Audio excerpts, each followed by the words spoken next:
지난번에도 잠깐 그런 이야기했습니다만, 사람들은 하나님께 나올 수 있는 사람이 누군지에 대해서 우리 스스로 잘 판단합니다. 그래서 가장 잘 우리들이 이야기하는 것, 애들은 여기 나오면 안 돼, 뭐 너는 안 돼, 그런 이야기를 잘 쉽게 합니다. 그러나 오늘 주님께서 우리에게 지난번에도 말씀하셨죠. 어린아이와 같은 자가 어떤 면에서는 가장 하나님 앞에 오기에 적합하다.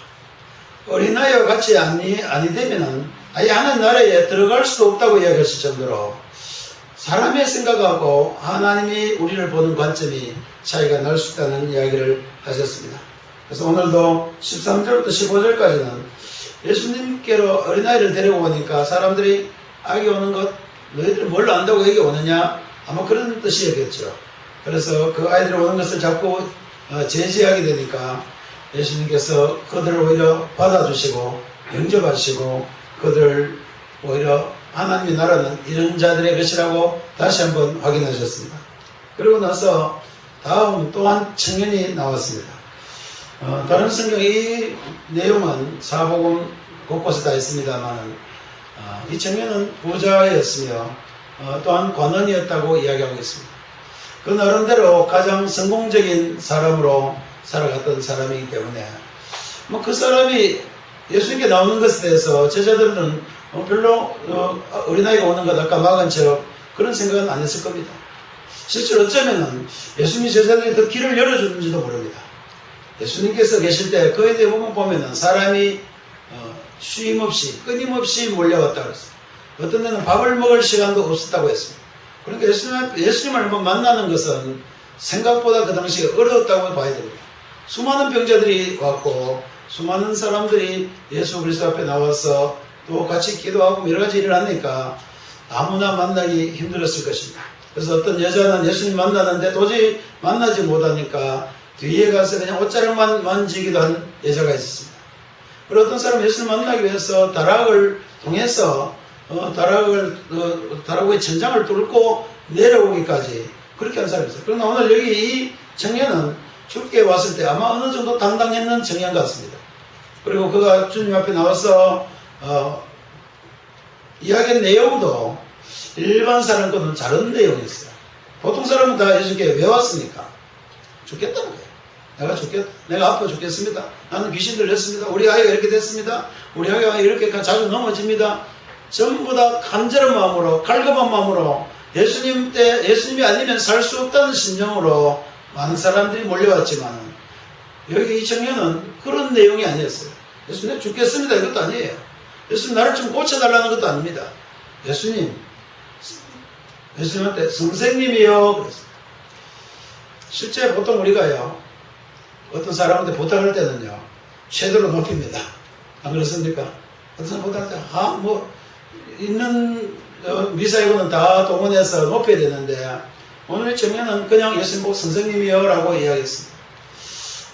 그 정도 우리가 살다 보면은 좀 자기가 당당하면 그렇게 될 수 있어요.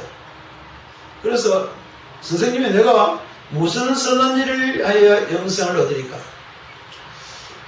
다른 사람보다 좀 고차원적인 질문 아닙니까? 다른 사람 이런 질문한 사람이 거의 없어요.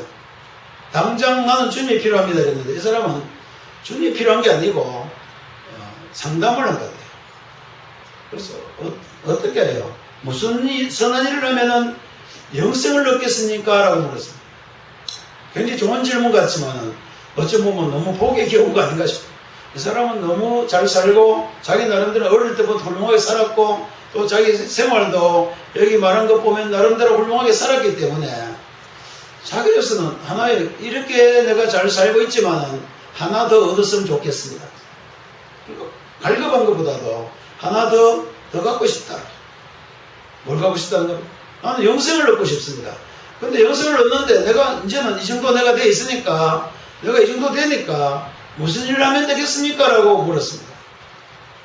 어떻게 보면 가장 단순하고 쉬운 문제 같지만 어떻게 보면 대단히 당당하고도 어떤 면에서 너무 교만하지 않는 생각까지 들어요. 예수님 이제 내가 이 정도 하고 있는데 뭐 하나 더 하면은 영생 얻을 수 있겠습니까? 라고 묻는 내용이에요. 그러니까 참 우리도 이 정도 당당하게 좀 살아왔으면 좋겠습니다. 우리가 좀 사람을 대할 때 우리가 좀 뭔가 당당할 수 있으면 좋겠어요. 누구에든지 우리가 떳떳할 수 있으면 좋겠습니다. 그러려면 뭐가 돼야 됩니까? 뭔가 가진 게 있어야 돼요. 실제 우리가요, 아무것도 없으면 자꾸 움츠러들고 자꾸 약해집니다. 그리고 이 청년은 실제로 뭐 대단하게 담대할 수 있었고, 그렇게 할 수 있는 어느 정도 이 사람은 갖추고 벌써 다 갖추었다는 생각이에요. 그러니까 그렇게 했습니다. 이 정도 된 사람이 세상에 몇 사람 없겠죠. 그러나 어쨌든 예수님께서 이 사람을 이렇게 물었습니다. 대답했습니다. 왜 나한테 이것을 묻느냐? 그렇게 물었습니다. 왜 나에게 이것을 묻느냐? 왜 예수님께 이것을 물었겠습니까? 실제 이 청년은 예수님이 그에게 영생을 줄 줄 알고 생각하지 않은 거예요. 그냥 예수님은 그의 카운셀러였습니다. 예수님한테 물어보면 길이나 있을까 해서 물어본 거예요. 그러나 실제 예수님은 그래서 오히려 그렇게 물었어요. 왜 너가 나를 그렇게 생각한다면 나한테 왜 묻느냐고 물은 거예요. 그렇습니다. 우리가 예수님을 어떻게 생각하느냐에 따라서 우리의 태도가 원래 달라지게 됩니다. 이 청년은 예수님에서 물으니까 예수님이 그 태도에 대해서 그것을 왜 나에게 묻느냐? 그럼 누구에게 물어야 됩니까? 여러분, 우리가 영원한 생명에 관해서 우리 사람들이 물을 수 있는 곳이 어디 있겠어요? 아무리 훌륭한 선생도 대답할 수 없는 문제입니다. 우리 어떤 사람을 찾아가서 어떻게 해서 내가 영원한 생명을 얻겠습니까? 물어보면 누가 대답하겠습니까? 그래서 예수님께서 왜 나한테 묻느냐? 그것을 대답할 수 있는 분은 하나님밖에 없지 않느냐고 지금 이야기하시는 겁니다. 정말 그렇습니다. 정말 우리 사람들은 하나님께 무엇을 가지고 나오느냐에 따라서 하나님을 어떻게 보느냐에 달라지는 거예요. 실제 여기 영생에 관한 문제를 가지고 나왔다면 당연히 예수 그리스도를 하나님에 관하여 하나님처럼 그가 믿었다면 아마 달라졌을 겁니다. 뒤에 보면은 예수님이 모든 것을 팔고 좀 나를 쫓으러 가니까 이 청년이 볼 때는 말이 안 되는 이야기예요. 왜 그렇습니까? 자기 모든 것을 버리고 따라갈 만한 분으로 그가 여기지 않았다는 겁니다. 오늘 저와 여러분들이 이 말씀을 읽으면서 우리는 정말 주님에 대해서 어떤 태도로 주님 앞에 나가는가? 나는 주님을 어떻게 믿고 나가는가? 주님은 나에게 어떤 분이신가? 예수님은 나에게 어떤 분이신가에 따라서 우리의 믿음과 말하는 태도와 우리의 삶의 방법이 다 달라진다는 이야기입니다. 나는 이 청년의 태도가 우리에게 교훈을 줄 수 있다면 우리가 주님을 정말 바로 볼 수 있어야 된다. 주님을 만날 때 정말 주님처럼 만나야 된다는 생각을 할 수가 있습니다. 그래서 청년이 그렇게 하니까 예수님께서는 속이 상해서 배리 꼬여서 이렇게 말한 건 아니에요. 바로 가르쳐 주려고 합니다. 정말 선한 것은 너가 알고 있다면 정말 하나님의 영생을 얻기 위해서 어떤 일을 해야 되는지 알고 싶다면 하나님 앞에서 너가 이야기하라고 이야기하는 것. 하나님 앞에서 우리가 어떻게 쓸 것인가. 많은 사람들은 자기 생각대로 살아요. 자기 기준으로 삽니다. 많은 사람들은 거의 대부분 어떻게 삽니까? 상대적으로 살아요. 내가 이 정도 되고 저 사람이 이 정도 되고 내가 이 정도 부족하면 부족한 대로 이렇게 서로 상대적으로 생각합니다. 그러나 오늘 영생에 관한 문제를 묻는 사람에게 예수님이 되는 것은 그것은 하나님 앞에서 너가 판단받아요. 나는 실제로요, 모든 사람이 좀 하나님 앞에서만 살기만 하면 달라진다고 생각합니다. 우리의 삶이, 여러분들의 삶이, 또 이 세상에 있는 모든 사람들이 실제로 하나님 앞에 서서 살아간다면 난 모든 것이 바뀐다고 생각해요. 하나님 앞에 살지 않으니까, 하나님 없이 사니까, 하나님이 안 보이는 것처럼 살아가니까, 하나님 앞에 숨기고 살아가니까 우리의 삶의 태도가 달라진 겁니다. 그래서 예수님께서 그걸 지적했어요. 너가 선한 일을 내게 말하려면 하나님 외에는 이야기할 사람이 없다. 그래서 하나님 앞에 우리가 물어보라는 이야기입니다. 여러분들도 여러분들의 문제를 때로는 사람 앞에 상담하지 말고 한번 하나님 앞에서 물어봤으면 좋겠어요. 거의 대부분 그래 우리 물론 그 잘못된 건 아닙니다만 우리 예배드리고 이러면 환자들이 와가 주로 와서 목사님 기도 좀 해주세요. 왜 내가 기도해드려야 됩니까? 목사님이 기도해드려요. 아니에요. 그래서 하나님도 직접 기도하면 안 되겠습니까? 그래도 또 안 해주면 섭섭하니까 기도하긴 합니다. 물론 기도하는 게 나쁜 건 아닙니다만 우리가 많은 사람들이 믿음에 있어서 하나님 앞에 가지 않고 사람들 앞에 너무 많이 가요. 그리고 사람들에게 칭찬받으려고 사람들에게 인정을 받으려고 하니까 믿음이 비틀어져요. 믿음이 잘못돼요. 그래서 어쨌든 예수님께서 너는 그 선언분은 한 분뿐이니까 너가 정말 영원한 생명을 원한다면 여기 뭐라고 했습니까? 갑자기 계명을 지키라고 했어요. 실제 이 말만 해도 청년이 좀 깨달았으면 좋았을 뻔했어요. 여러분들은 하나님 말씀대로 살아가면 보통 뭘 생각하냐면 이 계명을 생각해요. 보통 도저히 내가 뭐 교회 내가 자신이 없어. 왜 그러면 하나님 말씀대로 살 수가 없었어요. 하나님 말씀이 뭔데요? 그러면 바로 이런 거예요. 착하게 살고 죄 안 짓고 이렇게 사는 것이 하나님 말씀으로 여겨집니다. 그러니까 청년에게도 그랬어요. 너가 계명을 다 지켜보라 그랬어요. 그래서 계명이 도대체 뭡니까? 이 말은 뭐냐면은 이미 자신이 있다는 얘기예요. 어느 계명을 내가 지켜야 됩니까? 내가 안 지킨 게 없는데요? 그렇게 물은 거 아닙니까? 그렇게 예수님께서 살인하지 말라, 가늠하지 말라, 도적질하지 말라 쭉 이야기를 다 해줬어요. 그러니까 이 청년이 볼 때는 이거는 너무 수준이 낮아서 이런 걸 내한테 이야기하면 어떻게 되느냐? 이 정도 다 아는 사람이 어디 있습니까? 내가 이 정도는 다 어려서부터 안 해보면 어려서부터 내 것을 다 지켰습니다라고 이야기했어요. 정말 우리가 이 정도 단단한 사람이 몇 사람 없죠. 여러분 이 계명만 해도 실제 우리는 부담이 됩니다. 실제로 이 계명대로 우리가 이 중에 하나 딱 걸리는 거 보통 제일 많은 게 누가 걸립니까? 여러분 살인 안 하시겠죠? 살인하고 가늠하고 뭐 이런 도적질까지 하겠습니까만은 거짓점은 좀 거짓말을 좀 하시는지 모르겠습니다. 그러나 마지막에 내 부모를 공경하라 앞에는 거의 대부분 자신이 없어요. 안 그렇습니까?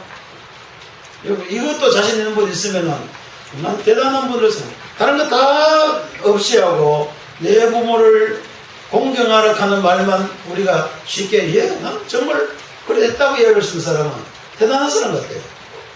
그 다음에 마지막에는 뭐라겠습니까? 내 이웃을 내 자신같이 사랑하라고 이야기했어요. 이 청년은 그것까지도 전혀 마음에 그리낌이 없다냐.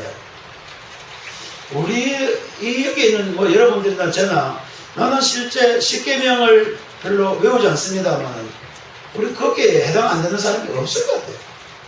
로마서에 가보면은 이 계명보다 더 죄 목록이 많이 있습니다.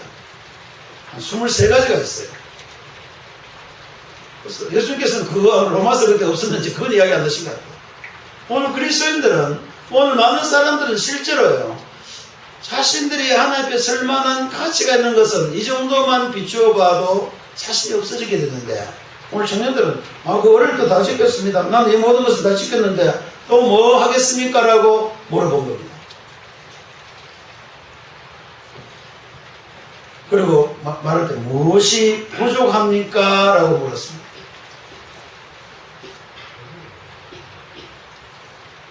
예수님께서 이 말씀을 듣고 이렇게 이야기했습니다.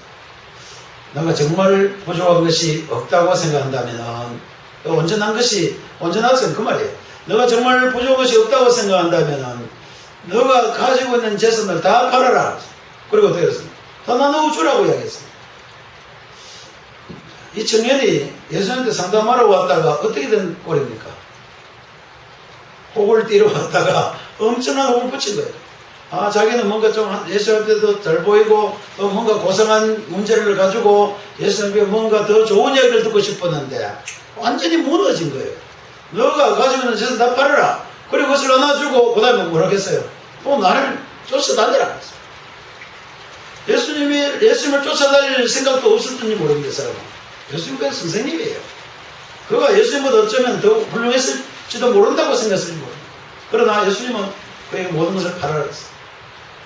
이것을 왜 예수님께서 이야기합니까? 예수님께서 여러분들에게 이야기할 때 혹시 다 팔고 오라고 한 적이 있습니까? 여러분들 예수 믿을 때 나는 이런 문제가 참 굉장히 어렵다. 많은 사람이 예수 믿을 때 너 가지고는 다 팔고 와서 믿어 이러면은 믿을 사람 있겠어요? 아무도 안 믿을 거예요. 그런데 실제는 어떤 사람 정신 빠진 사람은 실제요 재산 다 팔아 갖다 놓은 사람이 있긴 있어요. 많은 그 이단들을 쫓아가는 사람 보면요, 진짜 재산을 팔아 갖다 놓고. 저번에 얼마 전에 그 신문에 보니까, 그 뉴스에 보니까 가짜 목사인데 그 사람한테 돈도 2,800만 원 그걸 갖다 주고 뭐 자기도 주고 자기 뭐 모든 걸 다 바쳐요. 그래서 어떻게 이런 일이 일어날 수 있는가 이해 안 갑니다만 오늘 여기 보면 그랬어요. 여기 다 팔았어요. 갖다 주고 가난자들 다 나눠주고 그리고 나를 쫓아갔어요. 이것은 예수를 믿는 사람들에게 어쩌면 무거운 짐이 될 수도 있습니다. 아, 이 정도 돼야 되는구나 그렇게 생각할 수도 있습니다. 그러나 주님께서는 실제 이런 문제는 아니었습니다. 많은 사람이 착각하는 게 있습니다. 하나님께서 무엇인가 우리에게 요구한다고 생각하는 경우가 있어요.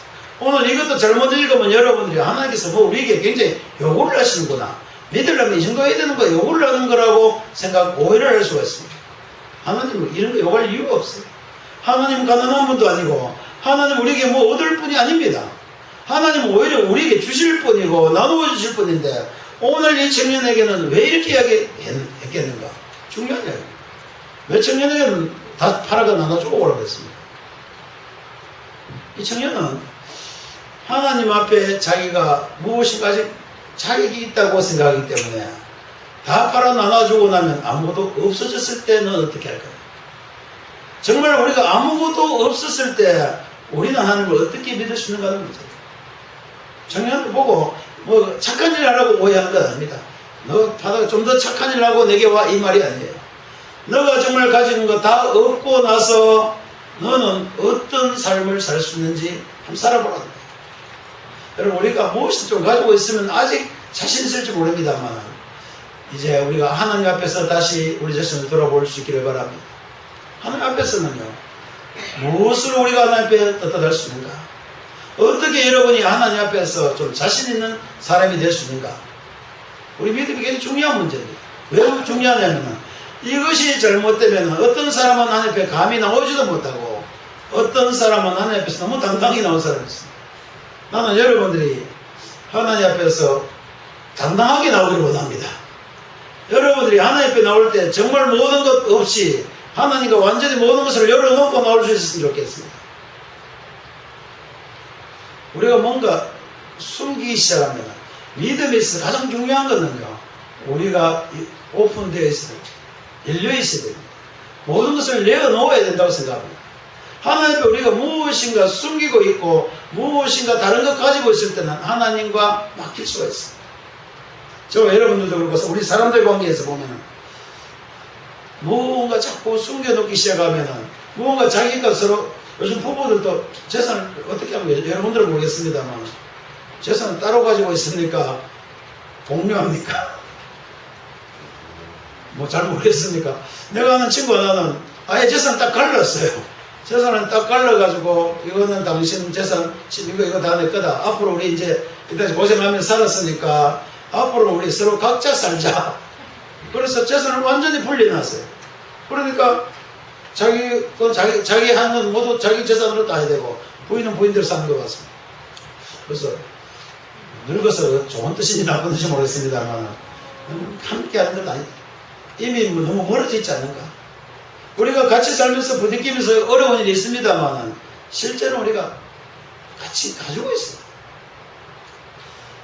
오늘 우리가 하나님께 믿음을 이야기할 때 우리는 중요한 내용은 하나님 앞에 우리가 다 열어놓을 수가 있어야 된다. 하나님 앞에 여러분들이 자신의 것을 다 열어놓고 한번 만나보시기를 바랍니다. 하나님 앞에 우리가 가진 모든 걸 열어놓고 하나님을 어떻게 만날 수 있는지를 한번 생각해 보시기를 바랍니다.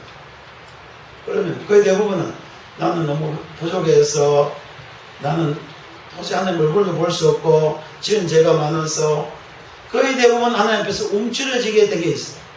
하나님 당당할 수 있는 사람은 실제로 아무도 없습니다. 그래서 오늘 예수님께서 이렇게 하셨습니다. 이 사람이 그러니까 갈 때 재물이 많음으로 근심하여졌다 했습니다. 하나님과 재물을 같이 쓰기가 싫었던 겁니다. 하나님께서 원하신 대로 재물을 쓰기를 싫었어요. 영생은 얻고 싶었지만은 하나님과 함께 하기는 싫었습니다. 그러니까 고민이에요. 이것도 할 수 없고 저것도 할 수 없습니다. 그래서 여기 보니까 근심하면서 돌아가게 되었다고 했습니다. 나는 예수님께 나오는 그 당시에 수많은 사람들, 얼마나 많은 사람들이 예수님 앞에 나왔지만은 근심하며 돌아간 사람은 아마 어쩌면 이 청년밖에 없다고 생각해요. 안 그렇습니까? 가장 근심하지 않고 정말 자기는 자유로울 수도 불구하고 이 청년만은 근심하면서 돌아갈 수밖에 없었어요. 얼마나 많은 사람들이 예수님을 만났지만 정말 답답하고 어쩌면 예수님 만나기에 가장 부족한 사람들은 그 당시에 세리와 장례와 같은 사람들, 그 당시에 다른 사람들이 멸시하는 사람들인데 그들은 예수님 앞에 나와서 오히려 근심한 것이 아니고 마음이 기뻐지고 그들이 평화를 누리고 그들의 문제를 해결하고 그들이 감사하며 하나님을 높이며 돌아갔습니다. 그런데 오늘 청년은 근심하며 돌아갈 수밖에 없었습니다. 나는 성경에 나오는 어떤 우리들이 볼 때는 가장 아름답고 훌륭한 청년인데도 불구하고 예수님을 만나서 오히려 근심하고 돌아갔다는 것은 참 안타까운 이야기였습니다. 저는 여러분들이 이 자리에 나오든지 여러분들이 하나님 앞에 나갈 때 근심이 더 이상 안 되었으면 좋겠습니다. 여러분들이 하나님 앞에 나올 때 좀 얼굴이 밝아졌으면 좋겠습니다. 여러분들이 하나님 앞에 나왔을 때는 그 당시에 수많은 사람들처럼 정말 어쩌면 어린아이들처럼 되어서 하나님 앞에 나왔을 때 그가 만족함을 얻을 수 있고 예수 그리스도 앞에 나왔을 때 여러분들이 모든 문제가 실제 해결되고 행복할 수 있어야 그것이 참 믿음으로 가는 길이다. 이 청년이 슬프고 이 청년이 근심했던 이유는 믿음으로 나갈 수 없었기 때문에 그렇습니다. 웬만하면 영생을 준다고 하면은 재산 팔아야 됩니까? 팔아야 됩니까? 우리가 솔직하게 한번 이야기하면 실제 여러분을 정말 살려준다고 하면은 정말 죽을 병 걸렸는데 살려준다고 하면 재산 팔으라고 하면 안 팔겠습니까? 팔겠습니까? 팔 거예요. 안 그렇겠습니까? 어떤 사람은 병 낫기 위해서요 온 재산 다 갖다 놓은 사람이 있어요. 그런데도 병 못 나은 사람 많습니다. 오늘 나는 주님께 나오는 자들이 정말 하나님 앞에 얻을 수 있는 것이 얼마나 위대한 것이며 큰 것인 것을 다 알았으면 좋겠습니다. 그리고 그것을 실제로 어떻게 얻느냐를 이야기하고 있습니다. 예수님께서 이렇게 했어요. 근심하고 하니까 예수님께서 이렇게 진실로 내가 너에게 이르는데 보좌는 천국에 들어가기가 어렵다. 다시 말하는데 낙타가 바늘기로 들어가는 것보다 더 어렵다고 이야기했습니다. 우리 그리스도인들이 하늘나라를 소유할 수 없다면 아무도 아닙니다. 여러분들이 아무리 열심히 교회 나와서 무슨 일을 하더라도 실제로 여러분들이 하나님 나라를 소유할 수 없다면 아무것도 아니에요. 그것이 얼마나 어렵다는 얘기입니까? 굉장히 어렵다. 누가요? 딱 부자로 찍어놨습니다. 다른 사람은 쉬운데 부자는 안 된다. 이건 좀 굉장히 안 맞는 이야기였지만 예수님은 이것이 바로 복음의 진리를 우리에게 이야기해 준 겁니다. 부자는 천국에 들어가겠다. 어느 정도 어렵다 그랬습니까? 낙타가 바늘 구멍에 들어갈 리도 없는데 낙타가 바늘 구멍으로 들어간 것보다 더 어렵다 그랬어요. 실제 어떤 사람은 이 성경에 낙타가 바늘 구멍이 아니고 그 예루살렘 성전에 아주 적은 침공 문이라는 작은 문이 있어요. 그 문을 통과하기 어렵다는 이야기로 사람들이 이야기를 합니다. 어쨌든 이거는 그거 이해하든 안 하든 중요한 거는 어느 정도 어렵다는 이야기입니까? 불가능하다. 정말 부자가 천국에 들어가서 불가능하다고 주님께서 단정적으로 이야기했습니다. 이것은 우리에게 어쩌면은 나는 참 좋은 이야기다 생각해요. 부자가 못 들어가고 아무도 못 들어간다. 결국 무슨 이야기예요? 아무도 천국에 들어갈 자가 없다는 생각입니다. 그래서 제자들이 물었습니다. 아이고 그럼 어떻게 합니까? 부자가 천국에 들어갔다면 누가 천국에 들어갈 수 있단 말입니까? 누가 구원을 얻을 수 있단 말입니까? 라고 물었습니다. 예수님 대답은 뭡니까? 그거 쉽다. 그건 굉장히 쉬운 이야기야. 어떻게 쉽습니까? 하나님이 하심으로 갈 수 있다. 아주 단 한마디 말이에요. 이 모든 일들은 우리들이 가지고 있는 이 영생에 관한 문제, 우리들이 가지고 있는 이 죄의 문제, 우리들이 가지고 있는 이 사망의 모든 이 어려운 인생의 문제들은 우리 사람은 전혀 할 수 없는 것이다. 특별히 부자가 할 수 없다는 말은 모든 사람이 할 수 없다는 이야기예요. 너희들이 가지고 있는 그 어떤 것을 할 수 없다. 부자는 더욱더 할 수 없다는 건 뭐냐면 다른 방법을 찾지도 않는다는 겁니다. 그러니까 이 말은 뭐냐면 다른 방법이 아니고서는 할 수 있는 방법이 없다는 이야기입니다. 여러분 다른 방법은 뭡니까? 알고 계시죠? 우리 예수 믿는 사람도 알고 있지 않습니까? 다른 방법은 뭐냐면 하나님의 방법으로만 가능한 일이다. 정말 우리가 예수 그리스도를 믿고 여러분들이 하나님을 믿게 된 이유는 바로 이것 때문에 그렇습니다. 우리가 할 수 있는 것이 아니고 하나님만 할 수 있는 일이기 때문에 우리가 하나님을 믿기로 한 겁니다. 여러분들이 모든 마음속에 있는 모든 죄의 문제들은 우리 자신이 해결할 수 없습니다. 우리가 가지고 있는 이 인생의 문제들은 우리가 해결할 수 없기 때문에 하나님만 할 수 있게 되었습니다. 나는 여러분들이 하나님께서 할 수 있다는 데 대해서 믿음을 좀 가지시기를 바랍니다.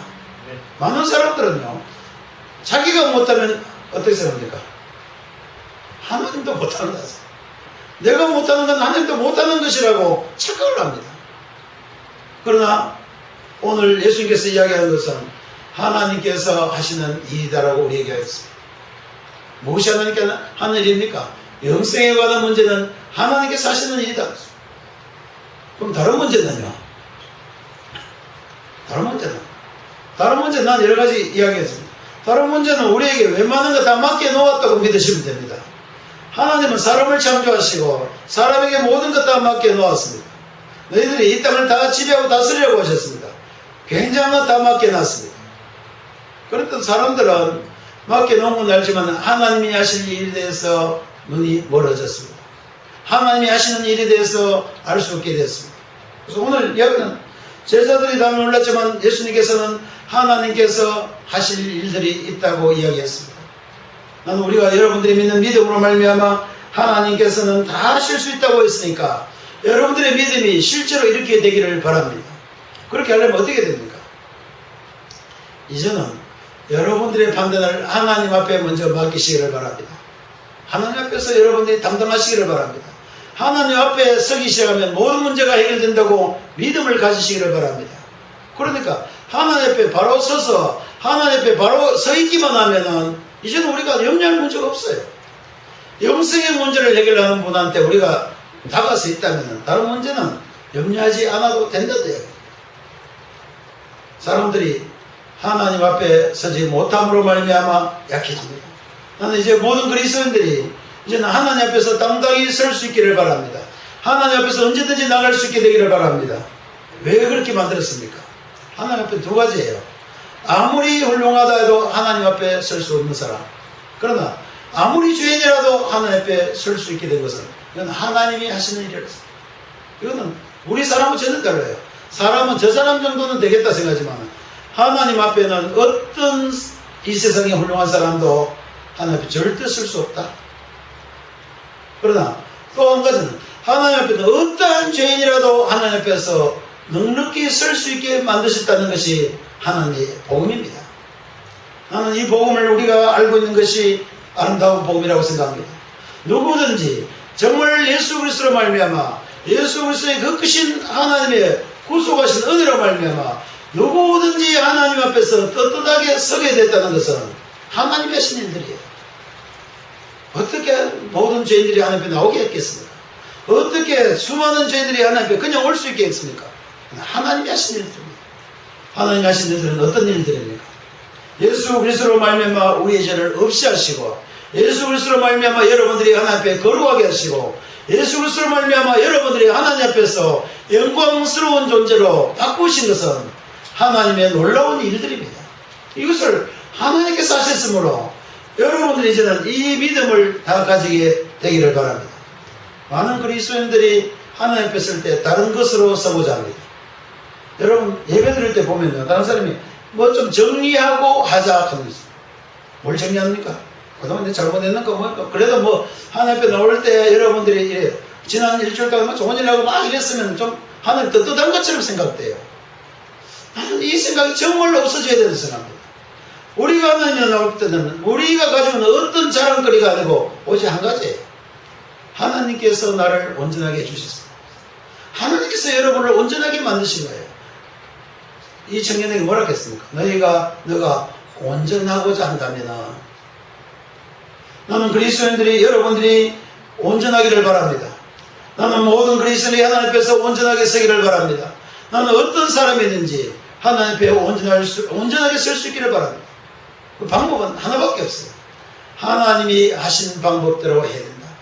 하나님이 하신 일대로 이루어야 됩니다.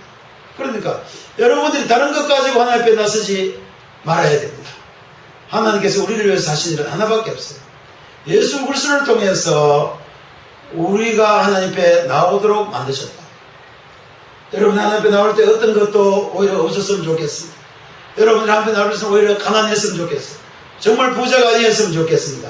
하나님 앞에 설 때는 아무것도 없었으면 좋겠습니다. 오직 예수 그리스도만 여러분들이 붙들고 하나님 앞에 나왔으면 좋겠습니다. 때로는 우리가 너무 죄가 많아서 너무 부족해서 하나님 앞에 설 수 없다는 생각이 들 때 여러분들이 예수 그리스도를 붙들 수 있으면 좋겠습니다. 예수 그리스도로 말미암아 여러분들이 하나님 앞에서 담대해졌으면 좋겠습니다. 그러면 왜 좋습니까? 하나님 앞에서 막힌 것이 없어지고 나면 우리의 삶이 정말 달라져요. 두려울 것이 없어집니다. 이 정의는 모든 것을 가졌지만은 행복하지 못하고 마음이 무거운 짐이 하나 있었어요. 그러나 그리스도인들은, 하나님을 믿는 여러분들은 두려울 것이 없습니다. 무거울 것이 없습니다. 왜 그렇습니까? 하나님 앞에 여러분들이 가 있으면, 하나님 앞에 당당하게 서는 사람은 더 이상 이 세상에 두려울 것이 없습니다. 모든 그리스도인들이 하나님 앞에 바로 설 수 있기를 바랍니다. 어떻게 잘못되면은 죄가 있으면 하나님 앞에 못 선다고 생각하는 것이 가장 큰 잘못이에요. 많은 사람, 내가 부족해서 하나님 앞에 못 선다는 사람이 가장 잘못된 믿음입니다. 우리 모든 것 주께서 받아주심으로, 주님께서 우리를 다 받아주심으로 우리는 하나님 앞에 늘 자유로울 수 있습니다. 신앙생활이라는 것은 하나님과 얼마나 격의 없이 지내는가, 하나님과 얼마나 장벽 없이 지내는가, 하나님과 얼마나 친밀한가, 하나님과 얼마나 내가 가까이 있는가에 따라서 결정이 됩니다. 여러분들의 믿음이 하나님과 참으로 친하게 되기를 바랍니다. 하나님과 나와는 아무런 관계가 없어지기를 바랍니다. 하나님 앞에 더 이상 숨길 것도 없고 내어놓을 것도 없었으면 좋겠어요. 그래서 이 말을 성경에서 하기를, 우리가 옛날에는 하나님과 원수처럼 멀어졌지만은 이제는 예수를 믿음으로 말미암아 하나님과 화목하게 되었다고 표현했습니다. 여러분들은, 모든 그리스도인들은 하나님과 화목하게 사는 자들입니다. 이제 오늘 이 말씀 뒤에 보면 그렇습니다. 그러면 예수님 제자들이 물었습니다. 야, 우리는 예수님 위해서 모든 것 버리고 쫓아다녔습니까? 또 제자들도 착각해요. 예수님께서 오히려 제자들은 잘 몰라도 받아주신 것 보게 됩니다. 아, 그래, 너희 그렇게 생각하는데 걱정하지 마. 너희는 때가 되면은 인자가 보좌 위에 앉았을 때 나와 함께 옆에 있게 될 것이야. 그렇게 이야기해 줬습니다. 정말 이거는 예수님께서 우리에게 이렇게 이야기해 주신 것을 여러분들이 믿으시길 바랍니다. 아, 제자들은 그렇지, 여러분들은 안 그렇다고 생각하지 말아야 됩니다. 요한계시를 보면은 하나님 보좌 앞에 나오는 사람들의 모습이 있습니다. 하나님 보좌 앞에 24보좌의 장로들이 있고, 그리고 14만 4천 명의 흰옷 입은 사람들이 있습니다. 그리고 그 뒤에 수많은 흰옷 입은 사람들이 종려나무를 높이 들고 하나님 앞에 나오는 모습이 있습니다. 무슨 뜻입니까? 하나님 앞에 모든 사람이 그렇게 나오고 있다는 얘기입니다. 나는 여러분들이 정말 흰옷을 입고 하나님 앞에 종려나무를 듣고 승리의 찬송을 부르면서 늘 하나님 앞에 나올 수 있는 믿음을 가지시기를 바랍니다. 이것은 어려운 것이 아니고 믿음으로 가능한 거예요. 그래서 그 요한이 말했습니다. 저 사람은 어떻게 저렇게 흰옷을 입고 종려나무를 들고 찬송을 하나님을 경배하고 있습니까? 물었습니다. 그러니까 뭐라고 대답했습니까? 저 사람들은 예수 그리스도로 말미암아 옷을 깨끗하게 씻고 나오게 된 자들이다. 이 환란의 세상에서 그들이 예수 그리스도로 말미암아 나온 자들이라고 이야기했습니다. 그렇다면 오늘 저와 여러분들은 어떤 자들입니까? 여러분 하나님 앞에 나와서 흰옷을 입고 종려나무를 들 수 있는 자입니까? 안 그러면 우리는 못하는 자들입니까? 나는 여러분들이 이 담대한 믿음을 가지게 되기를 바랍니다. 모든 그리스도인들은, 누구든지 예수 그리스도를 주로 믿는 자들은 하나님 앞에서 흰옷을 입고 종려나무를 들고 승리의 노래를 부를 수 있도록 주께서 우리에게 복음의 말씀을 주셨습니다. 여러분 이제는 정말 마음 편하게 믿으시길 바랍니다. 정말 마음의 모든 문제를 내려놓고 정말 하나님 앞에서 즐거워하면서 기뻐하면서 감사하면서 믿음의 생활을 할 수 있게 되기를 바랍니다. 오늘 제자들에게 주신 말씀처럼 우리도 그와 같이 주님의 보좌 앞에 있게 될 것입니다.